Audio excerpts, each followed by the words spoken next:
Okay, we're ready to begin.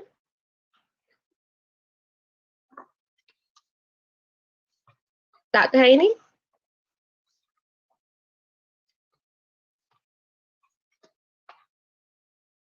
Dr. Haney? Good morning, everyone. I am Dr. D. Haney with Clayton County Board of Education, District 5, and I just want to say thank you so much for just tuning in to our Stop the Violence with Solicitor Brooks and all others from the Clayton County Public School family, as well as our guests and even our own scholars. I am so excited for this. We have been planning this. We have been excited about the videos that we've seen, the artwork that we've seen, and even the documentary that has been attached with these videos. So we're going to get right into it, and I'm just looking forward to it. So tune in. We have questions, we have answers, we have a great panel who's going to give their expertise and just lend all type of information, advice, and tips to help us stop the violence in our school as well as in our community. So again, on behalf of Dr. D, District 5, D5, I want to say thank you so much. Before I close, though, I do want to give shout outs to my constituents, which are my Clayton County Board of Education, which is our board chair, Ms. Jessie Goree, as well as Mark Christmas, Joy Tellis Cooper, Sabrina Hill, Ben Straker, Victoria Williams, as well as Jasmine Bowes. So we just want to say thank you, scholars, thank you, teachers, thank you, administrators, thank you, everyone in the CCPS family for participating and allowing our students to participate in this particular event. I'll now turn it over to Dr. Beasley. Thank you, Dr. Haney. Good morning, everyone, to our board members, to our elected officials, Solicitor Brooks, all have conversations with our young people about the importance of being well and, of course, doing our part to ensure that we're not perpetuating or contributing to the violence that we're seeing in our communities, in our county, in the region, in our state, and in our nation. So young people, today, I hope you take full advantage of this opportunity. As you can see, all of the adults that are on the panel and your peers that are participating, we are concerned, we support you, we want you to know that you have options and you have resources, and we don't need you to take yourself in places that are detrimental to yourself or to other people. So today, take full advantage of this opportunity. Again, thank you all for this opportunity. Thank you, Dr. Haney, for working with the Solicitor General to really have this conversation. And that's what it is, a conversation with our young people, and to motivate, inspire, and encourage them to just think and do the right, responsible thing, even when it's not popular to do. To our board members, thank you all for being here. Our chair, Ms. Goree, vice chair, Mr. Straker, you all continue to participate when they have these opportunities to engage our community, our young people in particular. So again, thank you for this opportunity. And I know you will greatly benefit from today's expertise, conversation, and an encouragement that will be provided to you. I'll pitch it back over to you, Dr. Haney. Thank you, Dr. Beasley. I know that you do have to get back to your meetings as per usual. So again, thank you for just tuning in and stopping in to just share with us your words of encouragement as well as continuous support. So I'm going to go ahead now and get started with our introductions. I am so excited for this. And like I said, we have a great panel that we're going to just get started. I'm just going to pull back and let them do their thing. So right now we're going to start off with our Clayton County Solicitor General. Here he is, Charles Brooks, and we want to say thank you for facilitating this with me, and thank you for just letting us be able to brainstorm together and show that we are a cohesive county, that we can come together in our different entities of work. Our next presenter will be our very own Dr. Ralph Simpson. I call him our hype man. He's our Deputy Superintendent of School Leadership and Improvement, and I just love to hear his story. I love him to hype me up, to get me excited as well, and to keep me engaged. So please tune in. He will be moderating our questions as well. And then we have our safety who keeps us safe. Yes, we have Dr. Reynard Walker Major with our CCPS Safety and Security. And he has spoken before on some panels, and I've had the pleasure of listening to him bring his expertise. And he just recently completed his doctoral studies as well. So I'm excited for him and congratulations. And then we have our guest, Mr. Joshua Byrd. He's with Teach Us Justice. He's the founder. He's part of the 100 Black Men of Atlanta and the Anti-Gun Violence Committee Chair. And then we have our very own scholars from within our CCPS school system. Yes, yes. And this is Rasak. Okay, just you say your name. I told you I want you to say your name. Ray Zach Olwashin. Okay, so we have Mr. Olwashin. He's a student panelist and he's a sophomore at Jonesboro High School, Go Cardinals, Political Leadership and Magnet Program. And the principal there is Miss Brown. Next, we have another scholar, which is Jalen Patterson. She's our student panelist and she's from Mount Zion High School. I believe those are the Bulldogs. And she's in our healthcare pathway, and that's Mr. Barber, who is the principal there. So thanks, Jalen. And also, she probably has to leave because she's on a tour, a college tour. So I'm excited for that. And so here we are now. We're going to go ahead and get started. And right now, you'll see a video from yours truly about our video contest submissions. So, Dr. Carter, you ready?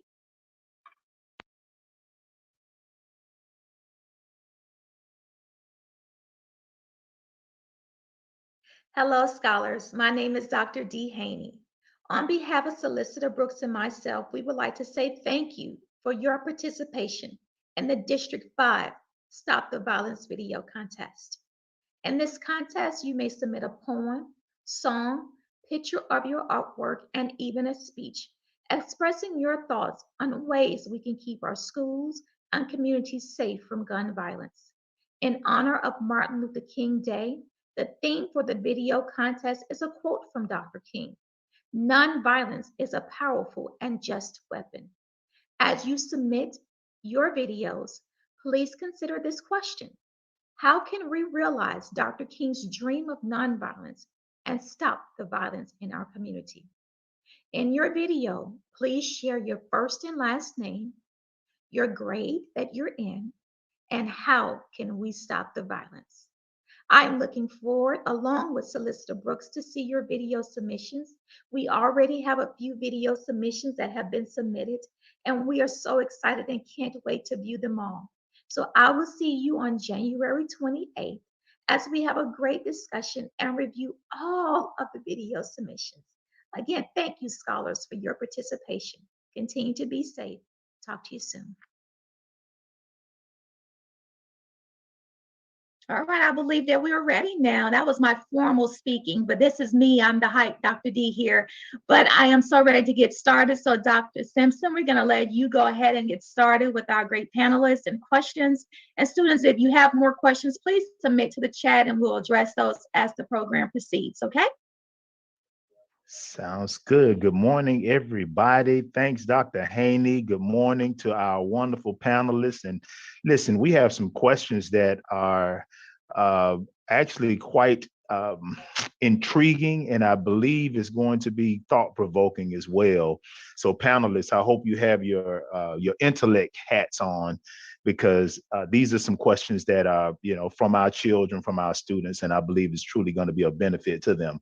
I'm going to go ahead and jump right in. The first question is, which is probably the glaring question, is what can the government do about weapons? What can the government do about weapons? We see this increasing violence as it relates to weapons, the lack of responsibility. We see weapons getting in the hands of children, landing in the hands of children. Accidents happening from that. And so what we are seeing is playing out to not only in our households, sometimes in our schools, and definitely in our communities. And people are calling on government to do something about weapons. And so I really find that no better person to respond to that first is that our Solicitor General, Mr. Charles Brooks. If you take that question for me. So our Constitution guarantees in the Second Amendment a right to bear arms, okay? And it actually states for the militia to bear arms. However, in the state of Georgia, we have very liberal gun laws. That does not stop, however, myself and officers like me to prosecute those cases that involve guns and gun violence. To the extent that government can have an impact on weapons, the impact will have to come through prosecution. It will have to come, and let me lead this way as well. It also has to be personal responsibility. Gun owners have to be responsible for their weapons. The fact that so many guns get into the hands of people who they should not be in, but were purchased legally, goes to an accountability piece that the government can hold folks accountable for reckless endangerment, reckless conduct, and how they handle their weapons. Aside from that, depending on the region of the country you're in, it will dictate how much government involvement you have as relates to weapons. But I'll offer this. My office, we aggressively prosecute cases in which guns are brought to the airport, cases in which people fire guns in a reckless manner or handle guns in a reckless manner. And we'll continue to do that because the uptick that we're seeing in the level of gun violence has a lot to do with gun education and gun responsibility, and both of which are lacking. Wow. Thank you.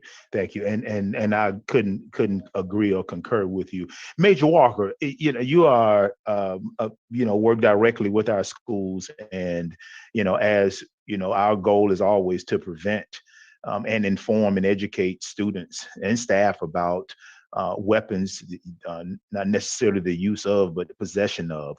What is it that you've seen from your view or your purview as it relates to weapons in schools, and what are we doing to minimize that culture of people or students thinking that they need to protect themselves or possess and or carry a weapon? First of all, let me say good morning.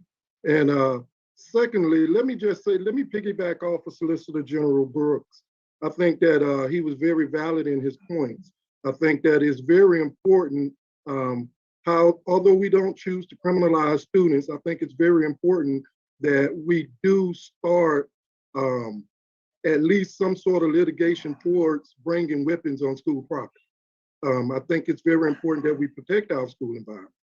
And the SRO unit will do everything in its power to try to protect students within the school environment, even if that means protecting students from themselves and outside forces that may try to bring weapons on school property. Wonderful. And that's twofold. We oftentimes hear, the school is as a reflection of the community. And sometimes, what we hear or see in the community that's being played out, and sometimes on the news and in the media, oftentimes a lot of people don't realize that we're dealing with some of those same things in the schools. That leads to my next question. Violence is, an overarching enemy, as so to speak. The questions that range and the concerns that range from how do we stop violence? Where does it begin? This is the conversation, and that's a very, very broad topic, but I want to kind of narrow it and be a little bit more specific as it relates to gun violence. Fighting students, conflict and confrontation. What types of things can we do, Solicitor Brooks, to prevent the violence from elevating or escalating to the point in where we feel like a weapon has to be involved? When I was in school, we had a program called peer mediation. I don't know if it still exists. It does, yes, but sir. In the elementary schools, middle schools, they have peer mediation. And it's a way that you bring folks to the table, folks who have a conflict or disagreement to the same table, and you talk about the resolution. Well, first you identify what the issue is. You identify where the miscommunication or the conflict arises, and you talk about what's the resolution. And when I say you talk, you're not talking at each other. You're talking to and talking with one another. You're listening to one another and understanding those perspectives, and from there crafting a right outcome or a proper outcome outside of a violent outcome. I think for students and for adults too, we all have to learn how to respond and not react. When you react to things, you are reacting out of your emotions. And when you respond to things, you're responding to things out of logic. Emotional responses tend to be violent responses, tend to be erratic responses, erratic reactions. On the flip side, a response is something that you actually took time to think about. What's the best way to get to the outcome, best way to get to the resolution of this problem? And so I think people really need to just take a step back, pause, think about what's the right outcome, think about identify what's the issue really, and then respond as opposed to react. Yes, sir. Yes, sir. Yes, sir. I agree. Major Walker, I do recall some days and times that you served as a hearing officer in another school district. You saw a lot of cases with students that had, for some apparent reason, were in violation of the Code of Student Conduct. Many of those, I'm certain, had something to do with violence. As you sat there and had to adjudicate those cases, and then being a person to decide on what those consequences were, I want you to respond. I want the students to hear from you what were some of the examples, or what were some of those scenarios that they provided that led them to the act of violence that they were engaged and or involved in. Where did it start? Because just like I know, it doesn't start with fights don't start, or violence doesn't start with a firing of a weapon. It doesn't start with the swinging of a fist. Violence starts with words. And so give us, from your experience in serving as a hearing officer in those tribunal settings, what you heard in those many times that you were sitting on that. Thank you, Dr. Simpson. What I can say is that a lot of students admitted to having poor behavior. A lot of students admitted to making poor decisions. And I think that that's where everything starts. I think that there needs to be programs where students in schools or within the school districts, but more so in the community as well, there needs to be programs where students have the ability to learn techniques to calm their demeanor, calm their behavior, excuse me. And those programs can assist students in making better decisions. I think, as I said before, a lot of students admitted that poor decision-making, along with being influenced by other students, caused them to do what they did. And that influence can be negative or positive. It could be influence where they thought that the other individual was positive or on their side, or negative where either social media took over and they just felt the need to redeem themselves. So I think that it's very important that we create internal and external programs as it relates to the school district and the community to help students better solve their problems and manage their anger. Yes, sir. Yes, sir. Good. So I'm gonna drop a nugget right here for our students that's listening in, and you all might be able to relate to this. We always talk about walking away. Walk away. Let me explain something to you about what that means. When you walk away, you live the next day. And you probably say, what do you mean you live the next day? When you are guaranteed to live the next day if you walk away. Now, we're not saying, and I'm not sitting here saying to you that if you are backed into a corner and someone is attacking you, that you're not having to defend yourself. What I'm saying to you is that when the words begin, when the conflict begins, we ask that you tell an adult or an administrator. That's what we're asking you, because we know that words come to blows. But one thing for certain that I know, if you walk away, not at the point where you have engaged in and exchanged insults, threats. See, the fight is already taking place at that point. You got to walk away when the exchange and the negativity or the negative exchange begins. That's when it's time to walk away. But if you've been threatening someone back and forth, Instagram and all of that's almost too late. And so if you walk away at a point when you can, then you're guaranteed to live the next day. And in the many years that I've served as a principal, it's the same sermon that I would give to my students. You're guaranteed. So I just wanted to drop that nugget on you. Speak to a teacher, an adult. It can be the cafeteria worker. It can be the custodian. It could be a paraprofessional or the principal. It doesn't matter. Go to the nearest adult and say, listen, I'm having a problem with old boy. Or I got a problem with old girl. So can someone sit down and talk to us so we can mediate? That's what Solicitor Brooks is talking about, that peer mediation. When you and another one of your peers are having a conflict, someone needs to say, we need to chop this up. We need to talk about this so that it does not elevate and go any further. And this is the last piece of that. Don't allow for the friends or people in your circle encourage you to put yourself in a situation where you might lose your life, your ride or die, your folks, your friends saying to you, I wouldn't take that. That's instigating. That's not looking out for your well-being. The people in your circles, I wouldn't take that if I were you. That's instigating. They're not looking out for your well-being. Look for people and get people in your circle and surround yourself with people that's going to be concerned about your safety and well-being. And I'm going to leave that. I'm off my soapbox. Let me go to the next question. So, Dr. Simpson, great. And Dr. Haney, she's going to share some questions from the live. Oh, I'm sorry. Go ahead. Go ahead, Doc. Oh, no problem, Doc. Hey, look here, we have some questions from our very own scholars as well as those who are viewing. But I do want to just reiterate that we do have our board members once again watching and viewing on YouTube as well as Facebook.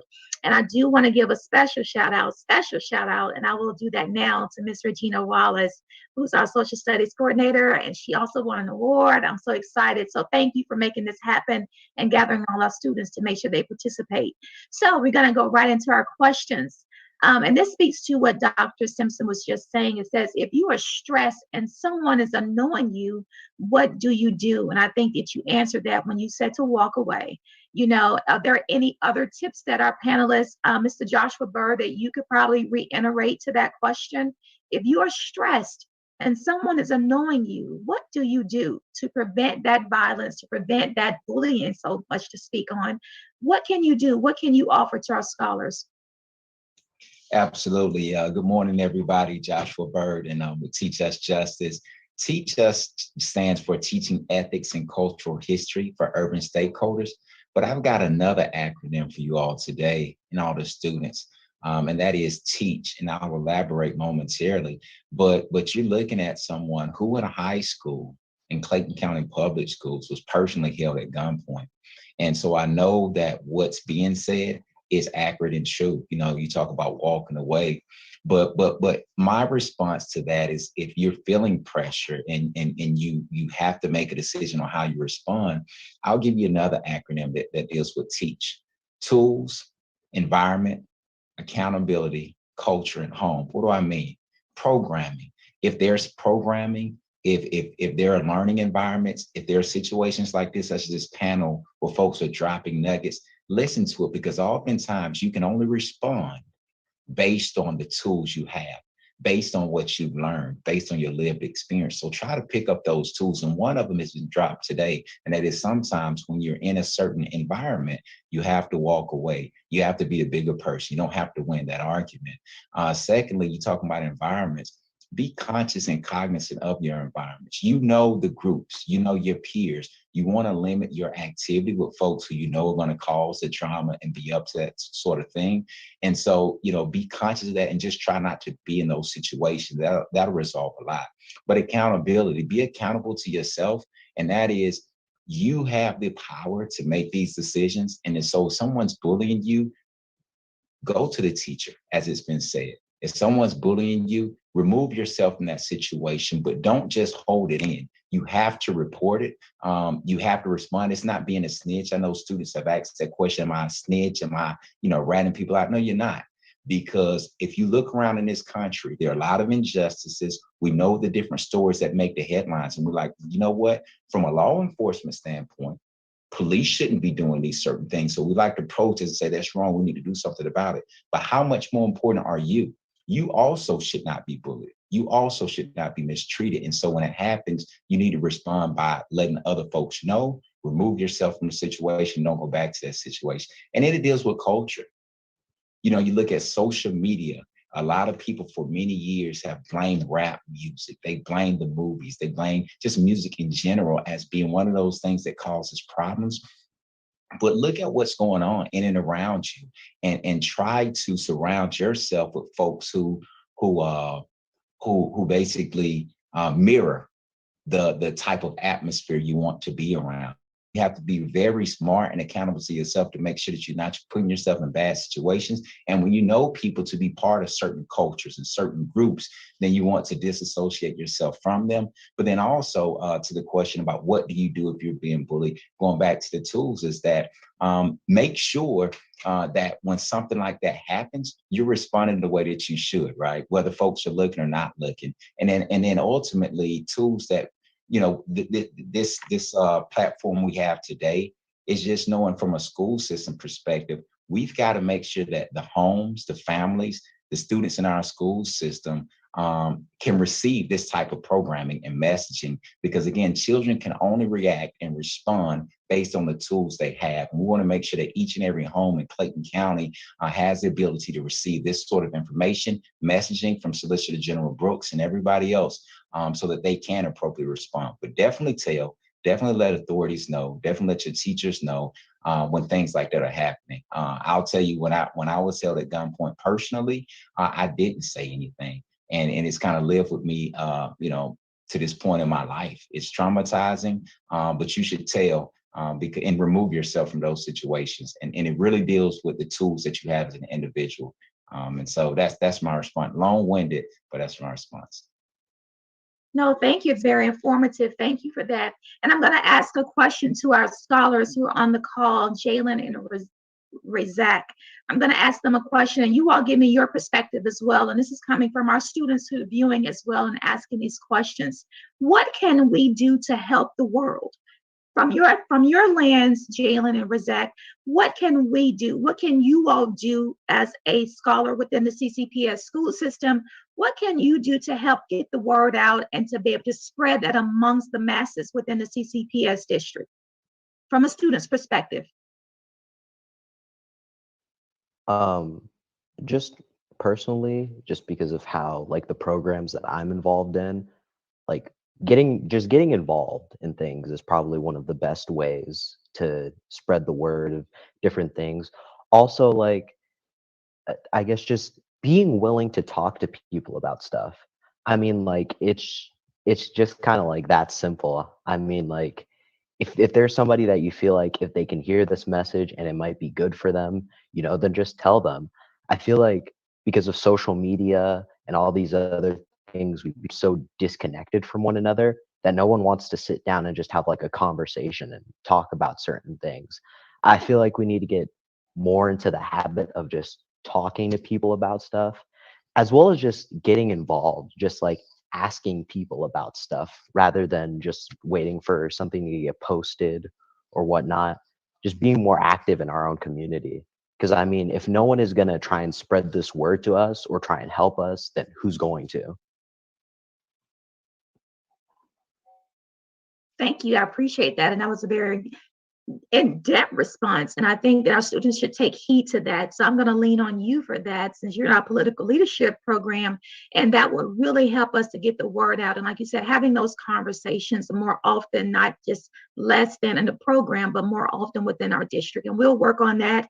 And I'll make sure that my board members, as well as working in cohort with Dr. Simpson, as well as Solicitor Brooks, to get that message out on a more regular basis so that we can have those open dialogues free of any type of stereotypes, but just have an open dialogue so that we can pretty much minimize this violence and bullying.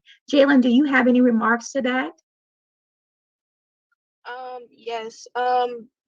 Agreeing to what he said with we need to get more involved, I feel like there should be more activities in school for people to do, because I feel like there's no fun in school anymore. It's just people feel like we're just here to pass and graduate. I feel like we need more so that, going to school is more entertaining. We can connect with other people, make connections, make new friendships and stuff, be able to build trust with people, to be able to talk and be able to communicate if we have any problems.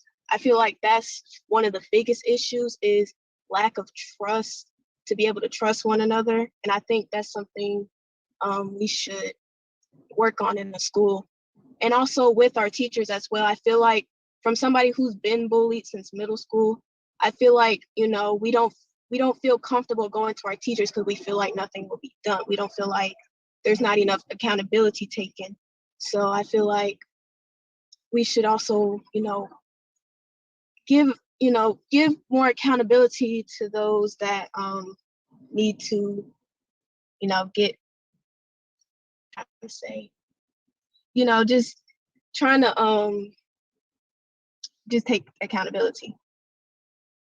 Okay, and that's well received. And I believe that Dr. Simpson's taking notes on that as well to make sure that occurs, because we do want to have the trust within our school system that permeates over into us having an open environment where it's safe, because once that trust is there, the safety is there as well. And taking that ownership and having the accountability measures in place for not only our teachers, but within our peers as well, because just like Mr. Byrd spoke on, is that you have to walk away, you have to make sure the tools are in place, but you have to also make sure protocols are in place too. Everyone has a part in stopping it.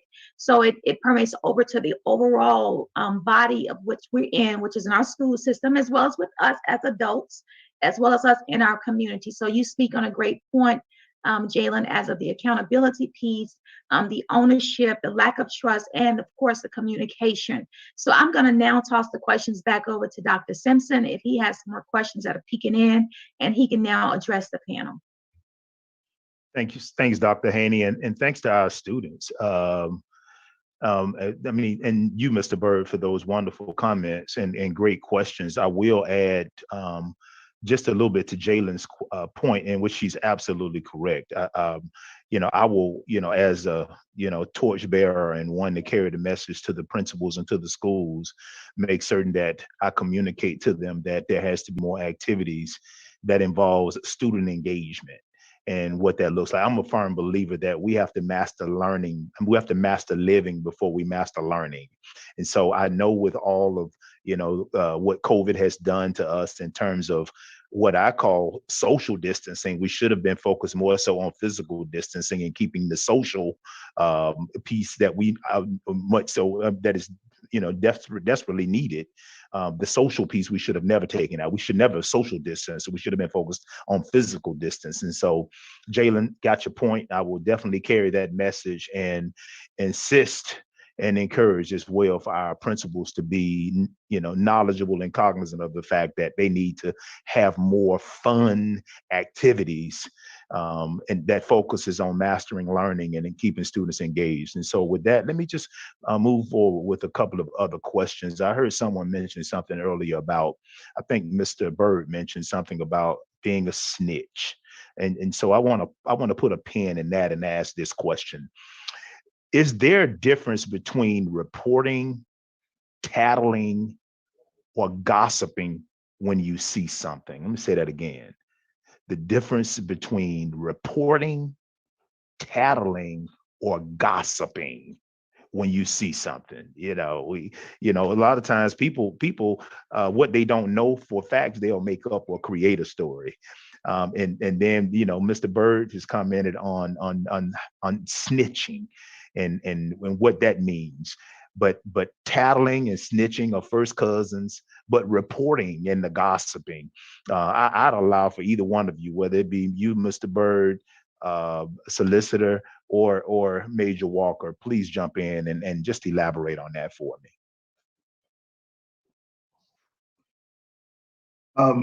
I'll say this. Go ahead. As a person who works in the criminal justice system, a person who been in many jails and seen the inside of jails and prisons, I'm not built for prison. I'm not built for jail. Okay.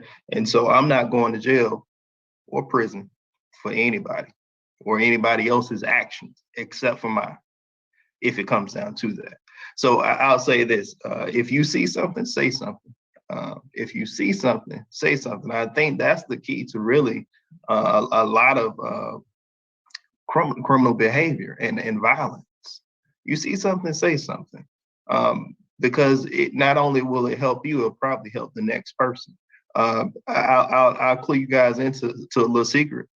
Professor Byrd is my accountability partner. And in education, you want to have folks who hold you accountable. Okay, he'll probably say I hold him accountable, and we do that for one another. If you have friends who are truly your friends, they're not gonna let you go down the wrong path. Yeah, and if I could just add to it, I'll be very brief. It looked like I cut you off, Major Walker, so I guess I'll let you go. I saw you posturing, so you go ahead. I go after you. Okay, well, let me just say, when it comes to that particular point or category about titling, I think it's very important that we look at what's right. And I think that us as citizens, even students in the school, we need to look at what's right. Don't wait till it affects your life personally to report what's right. I think that it's long since been in our community where we always consider you reporting something as being a snitch. I think that what we need to stick with is what's right. Do we want to hold on to it and not report or title or snitch about someone having a gun on school property, and then one of your friends are assaulted or hurt or killed in that event, and now it's too late to report what occurred? So I think that it should always go back to what's right. And I think we should always err on what's right and report what's right. And I totally agree with that. And someone coming from someone who's kind of big and kind of teaches on ethics sometimes, you know, to Major Walker's point, the nuance here, and what's interesting, students, is this: what's right a lot of times depends on culture. So when you talk about snitching, if you are deeply entrenched into the, for example, gang culture, yes, snitching is a real thing. And you'll hear all of this stuff about snitches get stitches and all this other stuff. And so my point is this: you want to make sure you're not part of that culture, because if you don't ascribe to those beliefs, if you're not a part of that, snitching is not even part of your vocabulary. You're going to do the right thing, and you're doing the right thing. You're not snitching, you're just doing the right thing. You're doing the right thing because you want to make sure that you're safe, other people are safe. And again, to Major Walker's point, it's just the right thing to do. Now, if you join certain cultures and they live by different rules, yeah, it's a thing. But here's the deal. We're talking about gun violence. We're talking about public safety concerns. We're talking about life and death. You don't want to be part of a culture that is okay with folks dying and getting hurt and no one saying anything. That's not what you want to be a part of. And so, yes, there is a truth to it, that folks will accuse you of snitching if you're part of certain groups. But the point I made earlier is your environment. You don't even want to be part of that group. So if you've got friends and they live by that code, you snitching, you shouldn't snitch, you not cool, those are not your friends, right? So when I was in a high school, not only did we have individuals shot and killed on campus, not only did I go to school individuals who were unfortunately shot and ended up in prison, but again, I'm also a victim of this. And I'm telling you, I'm not, and I made the decision then, I was a peer mediator with Charles Brooks at Babb Middle School as well. You do the right thing and you tell, but if you become part of certain cultures such as gangs, then an unfortunate reality is that folks do abide by those rules, and it is a truth to them, but that lets you know where you should stand. You shouldn't be part of groups who live by that particular code, because that particular code is why we're here today talking about gun violence. Wow, that's powerful. Wow. Hey, this is a lot of food being shared out here this morning, y'all, but I hope y'all taking all of this in. But we're going to pause right here for a couple of videos from that's been created and some wonderful work from our kids. So Dr. Rump Carter, if you would share those videos.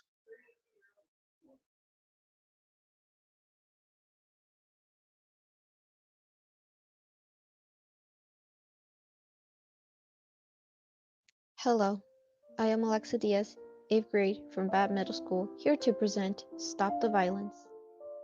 Sorrow and grief for the American kids is all they would fear. Tranquility and peace, forgotten and burdened. Only we ever forget, the truth is repeated history in the course of a bang.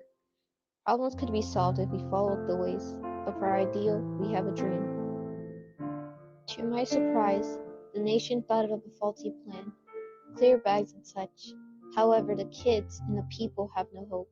Eventually, I was one of them, until I realized we've forgotten that this isn't just a nightmare. This is our reality.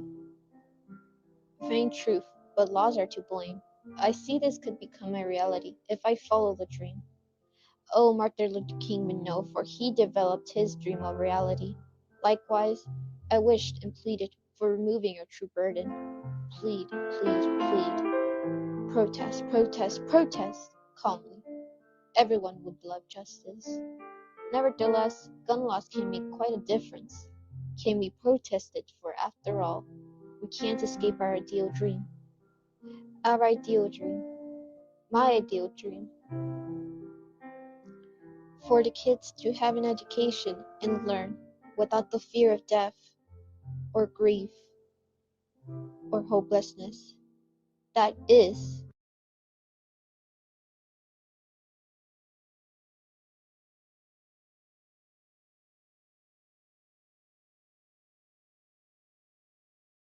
Wow, Dr. Carter, you have another one? I do. Thank you. Okay, okay.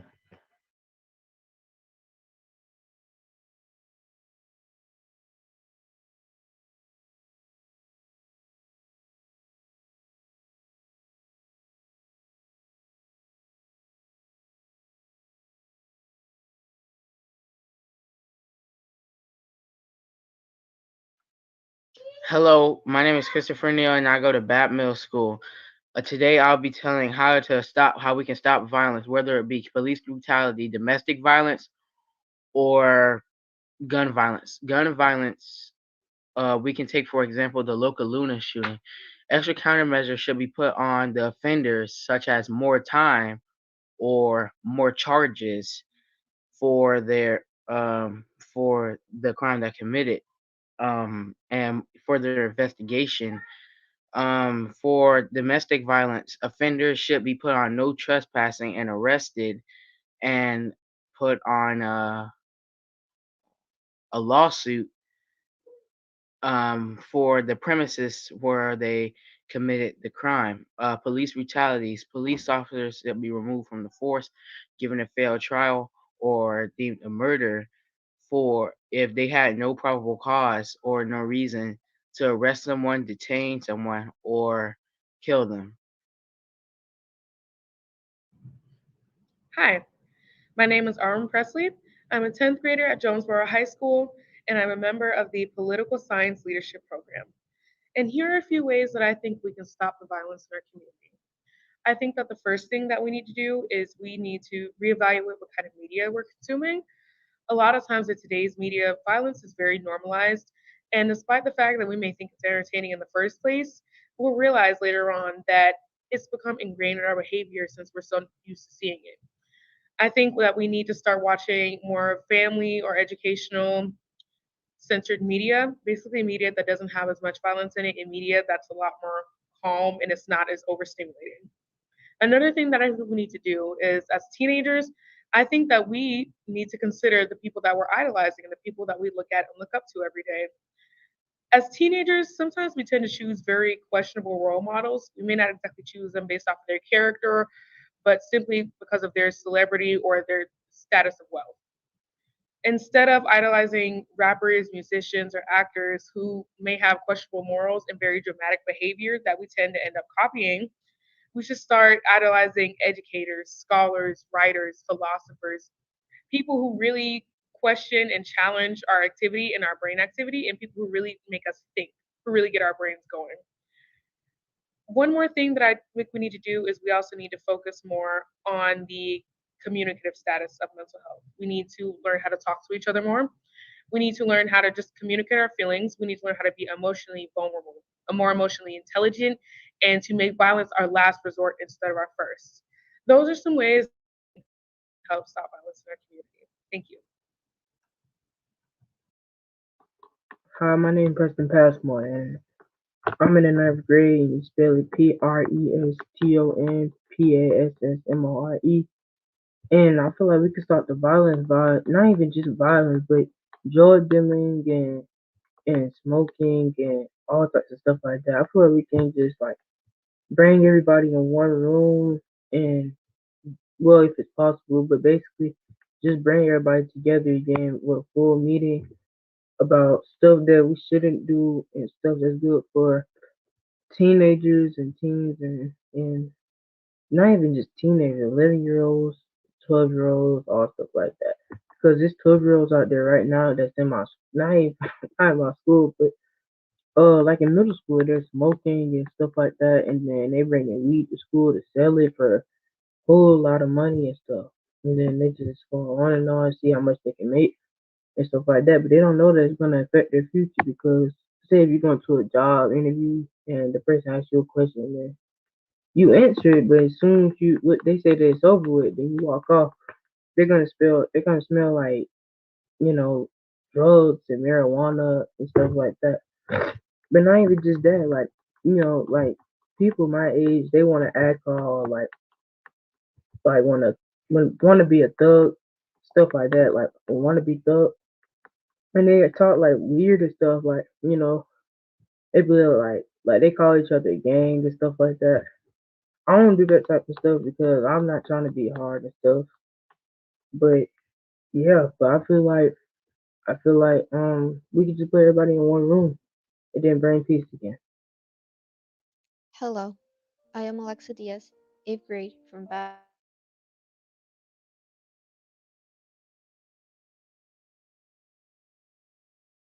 Those are some powerful presentations, I must add. And I see Mr. Byrd just like cheesing when he heard Bab just going all across the screen. I saw that. I saw that. But our students are really sending a message to us as adults as well as school leaders. And I hear the theme permeating, which is communication. Communication and accountability and taking ownership. And just to hear one of our students said he does not want to be a part of that world. You know, he was speaking pretty much what Solicitor said. I'm not built for this. I'm not built for the prison life. And that's basically what he was said in the last presentation. So these were some powerful presentations, even through the art that we had seen from one of our students at BAB. And so it's just amazing to hear how our students are really impacted about what they see, and because it's now getting to the point where violence is normalized, as they would say. And so that should not be the case. Like Jalen said, it's not fun anymore. And so school used to be where you create the memories. And so the memories that they're now seeing now is just violence, trying to keep up, you know, that added peer pressure, which now leads to guns, violence, and all other sorts of bullying. And so I'm just, you know, commending our students for what they have done through this moment of artistry, through the videos, through the art, through their speaking and expressing themselves. And we as adults, not only listening to what they're saying, but acting on what they're telling us as well. So Dr. Simpson, do you have any other remarks? And Dr. Carter, would you like to lead us in that point on? Yeah, I mean, that is that's truly amazing work and thought-provoking. You know, I just hope as adults that we hear the message, and the message is clear that they need the space, and it's incumbent upon us to create that space. They need the space to be able to share what they're thinking, what they're feeling, and what they're experiencing. However, we know that we're tasked with the responsibility to uphold, to increase, and provide a rigorous and challenging education, and focusing on academic achievement. We can't have it both ways. I'm just going to be bluntly honest. We got to make a decision. Remember, I go back to something, mastering learning and mastering living. We got to master living before we master learning. And so, you know, again, we've got to make we back in November when we hosted the mental health well-being forum, we heard from them then. We heard the voices of these babes, and they told us, listen, we need y'all to listen to us. We've got to, as leaders, we've got to create that space. And that space is going to be obviously, hinging upon instructional time. And so as board members, and I know many of you are on, I want your support with that. When I go to the leadership, to the principals, and say to them, I need for you to create time during the day and give these students and create these student voices and this platform for them to be able to share, because they have the answers. And we need to be mindful, we need to be respectful, and we just need to be just flat out honest in hearing from them as we continue to seek solutions to what we know is an ongoing problem. And so Dr. Simpson, Dr. Haney, we'll get to the winners. There were numerous submissions, and even as we're going through now, we have more submissions, and all of our submissions will be placed on Dr. Haney's website page, as well as our Clayton County Board of Education page. And so you'll still be able to see all of the videos that were submitted. But here are the winners, and Solicitor General Brooks will announce them and their prizes. And I asked if it was too late for me to submit one. I didn't know the prize. Okay, here we go.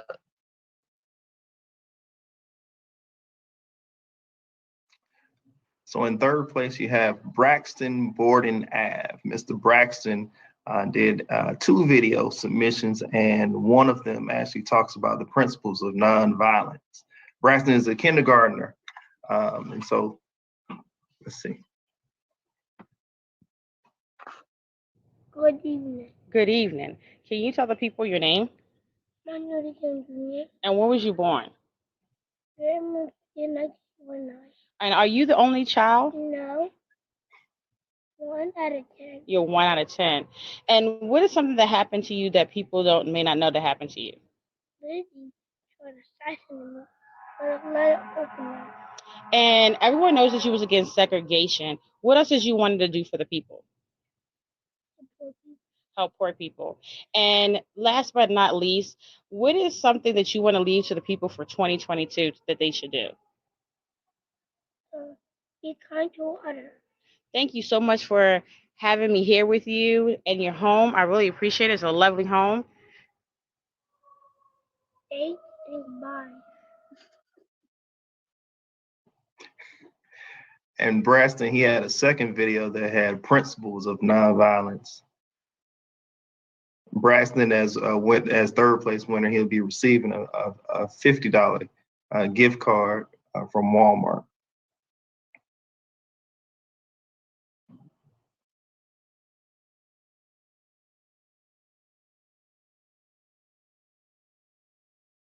In second place, we have Brandon Ayala, Hao Nguyen, Julie Chia, and Felicity Fong. They are 8th graders, I believe, at Babb Middle School, and they put together a beautiful video as well. In second place, they'll be receiving a $75 gift card from Walmart as well.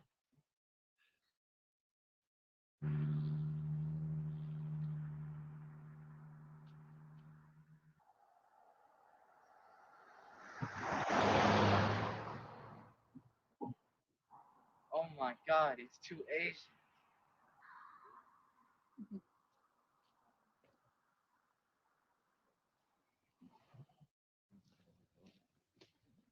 Oh my gosh, are you ready to go see the new Spider-Man No Way Home movie? Yeah, I'm so excited.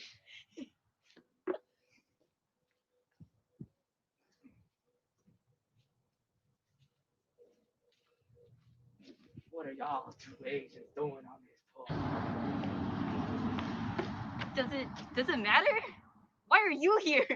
What am I doing here? What are you doing here? You're the one who brought coronavirus to this country. The exact reason I have to put this mask on my face. You know it's not all Asians, right? Yeah, people like you who don't take responsibility for the coronavirus. This is why we're still in this pandemic, because of you. I'm white. It's not like I ever listened to you nerds and your logic anyways. Stop! I'm Brandon Ayala, the white guy in this. My name is Felicity Fan, and I play Asian one in this video. I'm Hao Wien, and I played Asian 2. I'm Julie Chia, and I'm the photographer of this video. We are in 8th grade.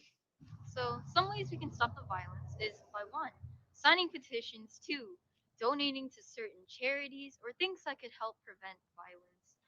There's so many ways to stop violence, but what are words and no meanings? People say, and they can just not do. There's a difference. You can stop violence by signing petitions, going outside, helping the environment, picking up trash for all you know. Anything makes a difference when it comes to stopping violence.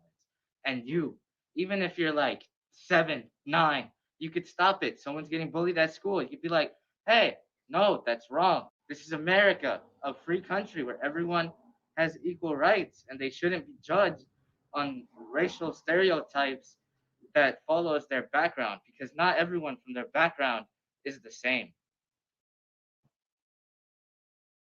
I think the essence of the video is personal accountability, and what they were communicating essentially is that we all have to be accountable for ourselves and how we move with one another. And the first place winner is Miss Drum roll coming. Ania Conway.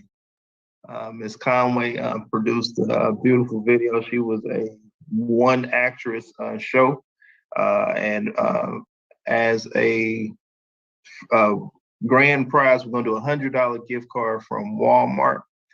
Before we actually get to Miss Conway's video, I do want to make a couple of honorable mentions.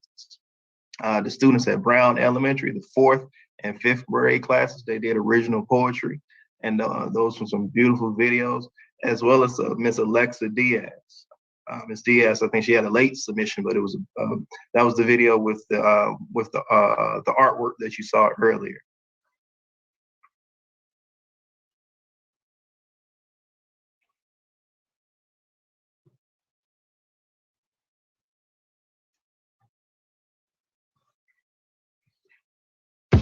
Stop the violence. Why? Ania Conway. Hey, girl. Hey, girl, what you doing? Nothing much. I'm just about to go get somebody money. Girl, I don't think you should do that because that's like illegal. Girl, I don't care. They're not gonna know it's me anyways, unless you snitch on me. But you're not, right? I don't know about that, because I can't be going to jail for you. Girl, whatever. If you want to stay broke, then you can, but I'm not. Bye. Oh, I'm not about to let that girl take somebody's money. Hello? Hello?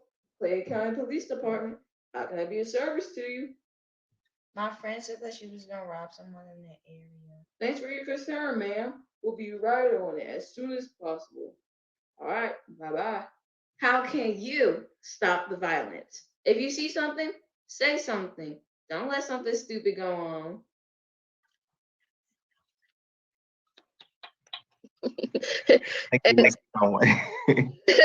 And Major Walker says she brought that up. It was our first place winner. I know Miss Goree, she's on Facebook, and she's telling about on Facebook about our app. So can you just mention about the app, since she talked about see something, say something?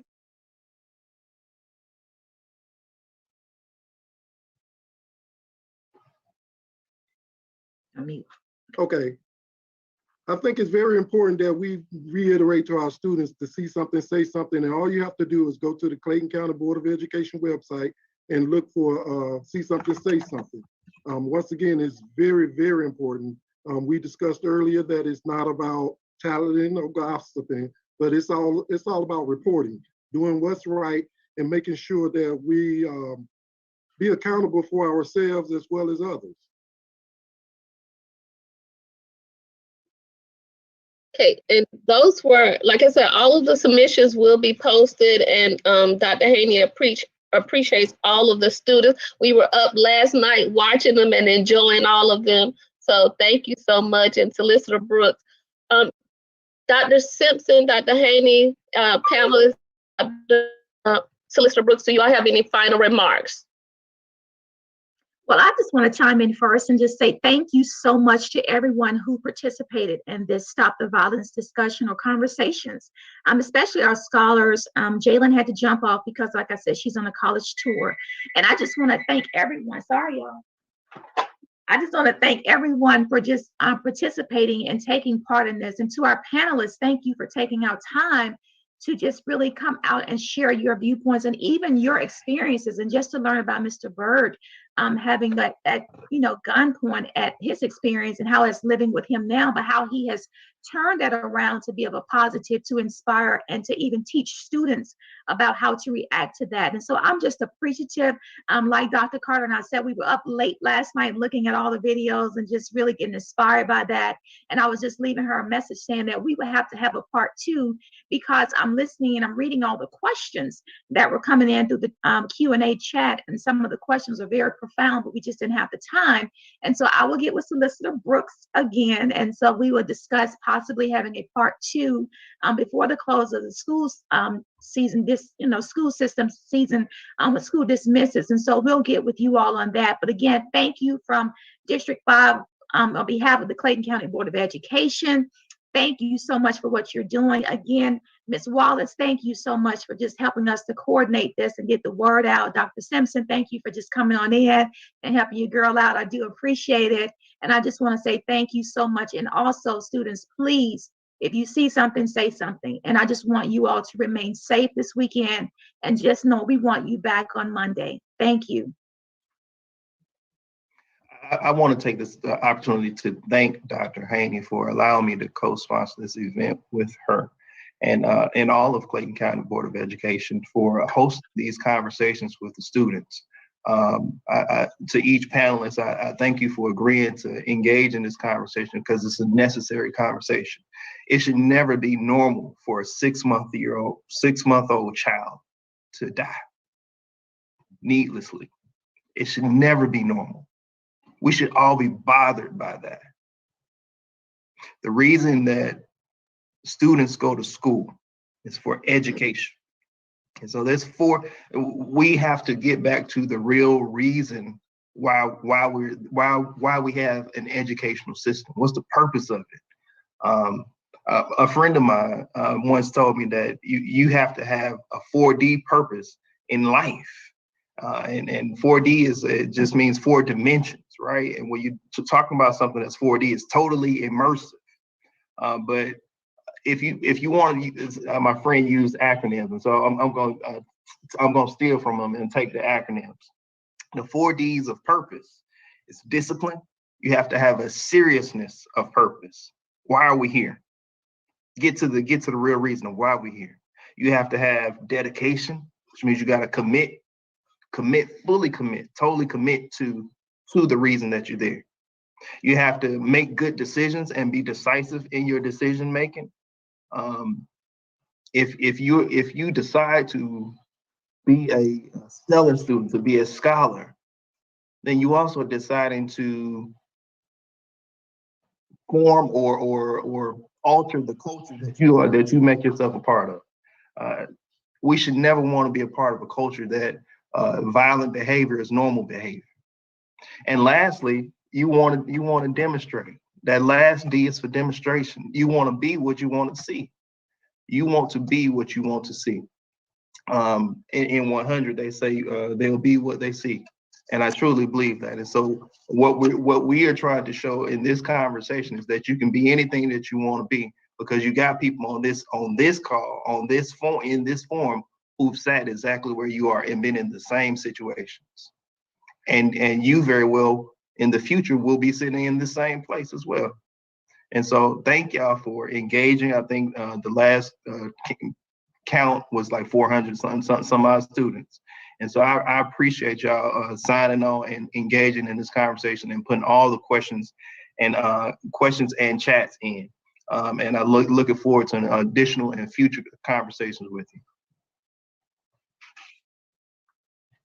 And I'll just say this in closing, folks don't care how much you know, even if you're a teacher. even if you're a professor, until they know how much you care. And I heard the young lady who was a panelist saying that, you know, she's being bullied. She wants to go to someone. There's no confidence necessarily of faith. And so, you know, I believe it was Harold Melvin and the Blue Notes, aka Teddy Pendergrass. They had a song that said, you know, wake up all the teachers. It's time to teach a new way. And they really spoke to all folks in society, but we've got to do what one of the submission said, one of the students said in submission, bring everybody together. It's about community. We've got to be part, to Solicitor General's point, we've got to be part of our student community. We've got to know them. We've got to immerse ourselves in that culture and understand them so that they can come to us, so that they do feel comfortable, so that we are a family and they're willing to listen to us because they're watching us. They will be what they see. They're watching us. And if we can be that example, and if they know that they have us for their support, they're willing to talk to us about what's going on. But I'm definitely appreciative. Thanks everybody for allowing me to be part of this. You know, I elementary, middle, high school in Clayton County. And, you know, it's an amazing place. And I think that this is going to make a tremendous impact towards stopping the violence. So thank you all for this opportunity. I just want to add why we're here, why we want to stop the violence. And one of the things I've researched when I realized that I was going to be on this panel is that I'm a stat person, and I think it's very important that we point out certain stats. And I just want to say that gun violence is the leading cause of death between children and teens between the ages of 1 and 19. And we need to focus on trying to curb that particular violence. We need to also understand that since 2019, 9 children between the ages of 1 and 19 die every day in America. So that's at a rate of 2 hours and 36 minutes. So we need to understand that it is very, very important that when we see something, say something, because we don't want to see you as one of those statistics or people or individuals. We don't want you to have to grow up knowing that it was one of your friends or a family member that was one of those statistics. So I think it's very important that we see something, say something. I think it's very important that we be accountable for ourselves as well as others, as well as our community. And as Dr. Smith said, Dr. Simpson said, let's start mastering living more so than mastering learning. Thank you. I just want to just add again, thank you all so much. And, you know, I'm listening to all of us talk and, you know, just getting the pulse of our students. And when I said we're going into a part 2, I will get with our Solicitor General and all of our parties involved to do a part 2 where our students would be on the panel and we would have them to discuss and answer some questions as well with the guidance of our leaders as well, because I'm listening and I'm reading these questions and they have some deep concerns. And like you said, we all take a part of this. It's all about accountability. So I just want to thank you personally, everyone who participated and everyone who supported this conversation, and just stay tuned for part 2. But in closing, I would like to thank our board coordinator, and I was going to do that before she texted me. I want to thank our board coordinator, Dr. Carter, for just helping me and to be able to help all of us get this together and put all the pieces of the puzzle together. And she and I both have an insomnia, staying up all night, making sure that everything is on par. So again, thank you, Dr. Carter, for the many phone calls, slideshows, PowerPoints, and everything that you're doing behind the scenes to make sure that we are efficient and that we are changing the channel here in Clayton County Public School System. So thank you so much for your support. So again, thank you all, and we now may be adjourned. Bye-bye. We also, students, if you're still on the if you see something, say something tip line, I posted that in the chat. And it's also posted on Facebook and YouTube if you're joining us live there. So if you see something, say something, tip line is in the chat, Facebook chat, Zoom chat, and YouTube chat.